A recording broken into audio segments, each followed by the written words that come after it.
afternoon, everyone. Welcome to another conference here at GED, the place where people with substandard educations come together to talk about the big issues. Today we're going to be discussing dark matter, a very mysterious phenomenon that happens in space. Now, when you think about dark matter, the first thing you want to think about is particle physics, okay? The elementary particles that make up the building blocks of life.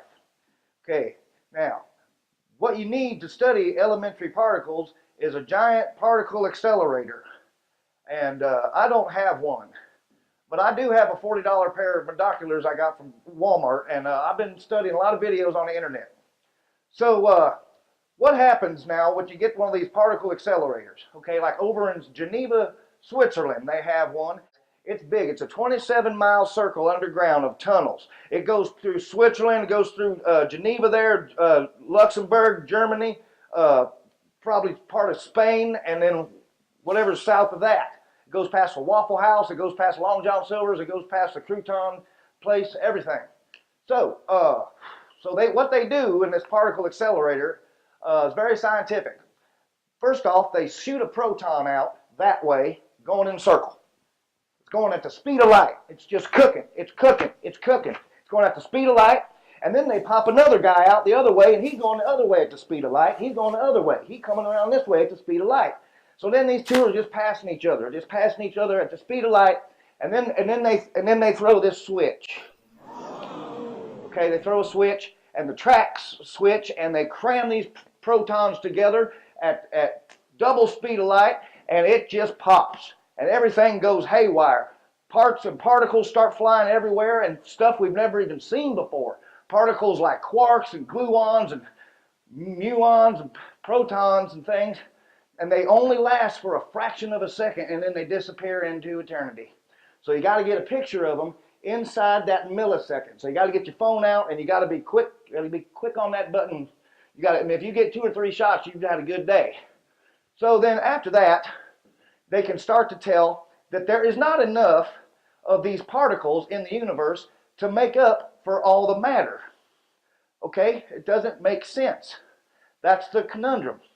So if you take all the matter in the world, things like you and me, and dogs and rocks and puppies and truck tires and pickles, everything is made up, doesn't weigh enough to make up for all the stuff in the universe. That's why we think this dark matter is up to 26% of what the universe is made of. Now, how do we know it's even there? You might ask yourself. Turn off the phone! Okay, now, how do you know it's even there? I will come down there. Turn off the phone!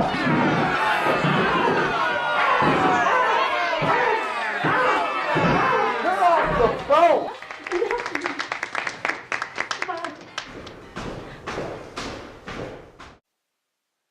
Now, what scientists like myself have discovered is that there is not enough matter in the universe to make up for all the matter.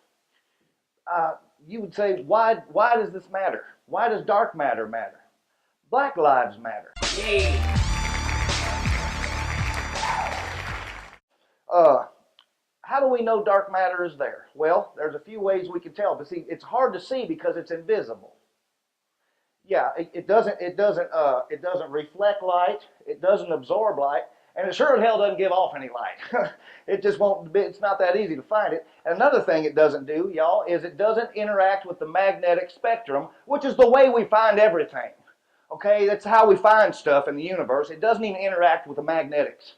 So, how are we going to find it? Well, a lot of you might think there ain't a way to find it. But there is a way to find it. And I know what it is, and I'm about to tell you, so get your notebooks out. Gravity. That's right, you heard me say it. Gravity. Gravity gonna get you every time. You take a spiral galaxy like this one here. This is the Milky Way. That's us. We're in there. I think that's us. I can't really see. That might be. No, we're in there somewhere. So here's what happens. Now, here's what you would think. In the middle of a spiral galaxy, this galaxy's spinning. It's spinning like crazy. Now, in the middle of the galaxy, you would think that stuff in the middle would spin real fast. You ever spin an egg around in a bowl for no reason? But in the middle, they're supposed to spin real fast. And you would think on the edge of the galaxy, that galaxy on the edge would be going real slow because it's farther away from the center. But that's not what we see. The outside's going as fast as the inside, and that's crazy. That just don't make no sense. And that also tells us that dark matter is present. Now, some of these scientists, famous scientists like Einstein, now he just thought the universe was comprised of things like gas and dust, and that ain't enough. I'm sorry, that ain't enough to make up for it. And then you got other scientists like Schrodinger, and he just put a dead cat in a box, and anybody that can't tell when a cat's dead shouldn't be doing science, if you ask me. But the thing is there's just not enough gas and dust. There's not. Where do you get gas and dust? What, you cut a fart on your grandma's couch? It's not. It doesn't make scientific sense, and it doesn't stand up to double-blind test or scrutiny. So I thank you all for coming today to my talk. I'll be back here shortly with some other talks about, we're going to do some quantum theory and some other fun science things. And if you'd like, I'll be out in the hallway after signing my copies of my book, and I'll be happy to answer any more questions that you have if you have a book receipt. Okay, thank you all for coming. I'll see you next time at GED.